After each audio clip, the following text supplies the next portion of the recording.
मेरा नाम है राहुल और आप देख रहे हैं भारत तक का खास शो अर्थ क्या है। आज हम बात करेंगे उस खबर की जिसने बिहार के छोटे से जिले मधेपुरा को वैश्विक औद्योगिक मानचित्र पर लाकर खड़ा कर दिया।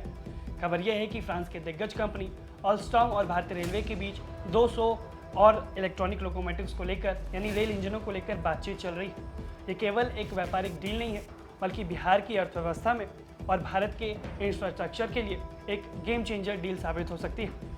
दरअसल जब पूरी दुनिया बदल रही थी तब फ्रांस उन देशों में शामिल था जिनके साथ भारत ने अपने रणनीतिक रिश्तों को लगातार मजबूत बनाए रखा है। आज जब बिहार के मधेपुरा में ऑलस्टॉम और भारतीय रेलवे के बीच 200 और इलेक्ट्रिक नए इंजनों की संभावित डील पर बातचीत चल रही है तो ये न केवल एक बिजनेस की डील है बल्कि उस भरोसे और रणनीतिक साझेदारी की कहानी है जो रक्षा से लेकर रेलवे, अंतरिक्ष और ऊर्जा तक भारत और फ्रांस के बीच फैली हुई है। पोखरण परमाणु परीक्षण के बाद के दौर से लेकर आज तक जहां राफेल और स्कॉर्पियन पनडुब्बियां हैं, भारत और फ्रांस के रिश्ते लगातार मजबूत हुए हैं। आज अर्थ क्या में है हम समझेंगे, इसे डिकोड करेंगे कि भारत और फ्रांस की दोस्ती के उन पहलुओं को जो न केवल इंजन तक सीमित है बल्कि हम ये भी समझेंगे कि मधेपुरा की एक फैक्ट्री भारत की अर्थव्यवस्था पर हजारों करोड़ रुपए का प्रभाव कैसे डाल रही है। दरअसल साल 2015 में एक सपना देखा गया था, भारत को भारी माल ढुलाई यानी कि हैवी ऑल रेल परिवहन के क्षेत्र में आत्मनिर्भर बनाने का। इसी उद्देश्य से भारतीय रेलवे और ऑलस्टॉम ने मिलकर एक जॉइंट वेंचर बनाया जिसका नाम है Madhepura electronic locomotive private limited यानी कि MELPL। इस प्रोजेक्ट में भारतीय रेलवे की 26% की इक्विटी है जबकि ऑलस्टॉम में इसमें मुख्य भूमिका है। लक्ष्य था कि 800 सुपर पावरफुल इलेक्ट्रॉनिक मालगाड़ी इंजनों का निर्माण किया जाए और अब तक की उपलब्ध जानकारी के मुताबिक 800 में से करीब 650 इंजन डिलीवर किए जा चुके हैं और बाकी के 150 इंजन मार्च 2028 तक डिलीवर होंगे। लेकिन असली खबर अब शुरू होती है। मूल अनुबंध में एक प्रावधान ये भी था कि भारतीय रेलवे अपनी जरूरत पड़ने पर 200 और इंजनों का ऑर्डर दे सकता है और इसी फॉलो ऑन ऑर्डर को लेकर ऑलस्टॉम और भारतीय रेलवे के बीच अब बातचीत चल रही है और अगर ये ऑर्डर आगे बढ़ता है तो मधेपुरा की इस फैक्ट्री में आने वाले सालों में उत्पादन बढ़ेगा। मधेपुरा की ये जो ज़मीन है ये ऑलस्टॉम के पास साल 2048-49 तक लीज पर है यानी कि आने वाले करीब 25 सालों तक इस पर औद्योगिक परिसर के इस्तेमाल की संभावनाएं बनी हुई है।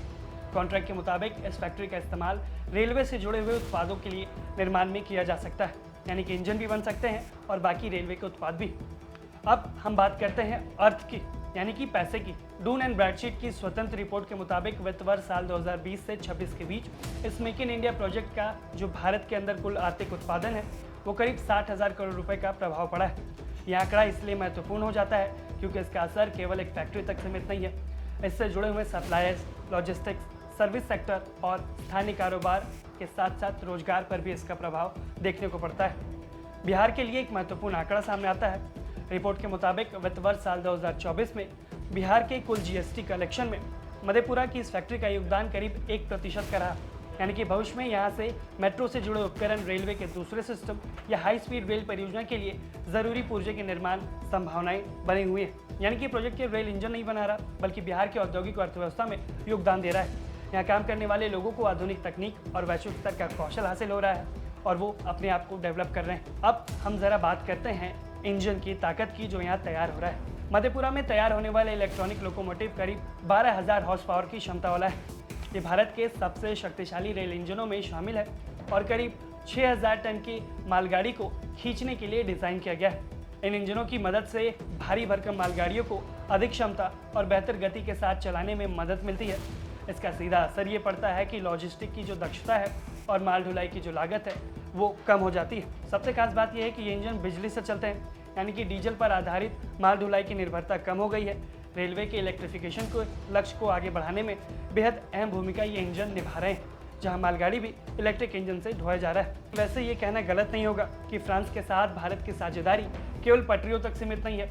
आसमान से लेकर समंदर तक, अंतरिक्ष से लेकर ऊर्जा तक भारत और फ्रांस दोनों देशों का सहयोग महत्वपूर्ण है। जब भारत को अपनी वायुसेना की आधुनिक बनाने की जरूरत पड़ती है तो भारत फ्रांस से राफेल लड़ाकू विमान खरीदता है और आज राफेल भारतीय वायुसेना की महत्वपूर्ण क्षमताओं में शामिल है।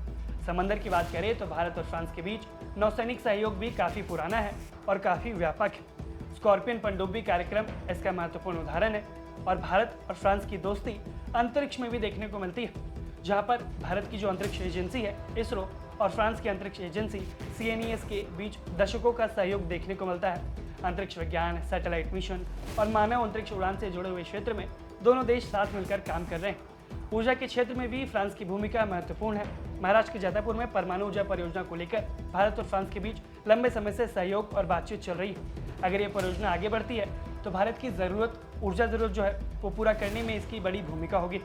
और भारत फ्रांस के संबंध एक खास बात ये भी रखते हैं कि दोनों देशों ने कई सारे संवेदनशील अंतर्राष्ट्रीय मुद्दों पर एक दूसरे के रणनीतिक हितों की और संप्रभुता का सम्मान भी किया है। यही वजह है कि भारत और फ्रांस के जो रिश्ते हैं वो न सिर्फ कारोबारी हैं बल्कि रणनीतिक और दीर्घकालिक साझेदारी में बदल चुके हैं।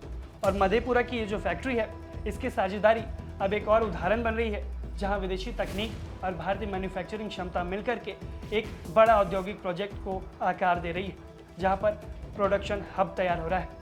खैर, अल्स्टॉम और भारतीय रेलवे की जो साझेदारी है ये एक बड़ा संदेश देती है।